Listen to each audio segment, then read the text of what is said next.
एक बहुत गरीब ब्राह्मण था। उसका एक बेटा था। वो भाग्य में ही उलझा रहता था और मानता था कि भाग्य ही सब कुछ है। ऐसा सोचकर वो कुछ मेहनत भी नहीं करता था और उसकी ये सोच थी कि जो भाग्य में होगा वो मिल जाएगा।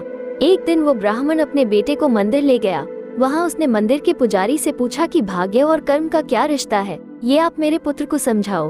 तो पुजारी ने उसके पिताजी से कहा कि आपके पुत्र का भाग्य तो बहुत अच्छा है, पर एक ग्रह गड़बड़ कर रहा है। यदि वो ग्रह ठीक हो जाए तो सब ठीक हो जाएगा।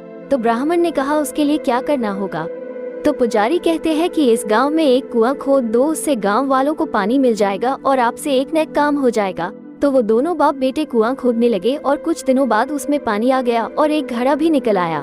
तो वो उस घड़े को पुजारी जी के पास लेकर गए। पुजारी ने घड़े पर से कपड़ा हटाया तो उसमें सोने की मुहरें थी। ये देखकर ब्राह्मण और उसका बेटा खुश हुआ। तो पुजारी कहते हैं कि आपको समझ में आया। ब्राह्मण और उसके बेटे को कुछ भी समझ में नहीं आया। पुजारी कहते हैं कि भाग्य का दूसरा नाम ही कर्म है। आपने कर्म किया तो आपका भाग्य बना। व्यक्ति कर्म नहीं करेगा तो भाग्य कैसे बनेगा। हम जैसे कर्म करते हैं वही हमारा भाग्य बन जाता है। भाग्य तो संसार में रहने वाले हर एक जीव के साथ जुड़ा हुआ है। इस तरह अच्छे कर्म करते जाओ और भाग्य का फल चखते जाओ।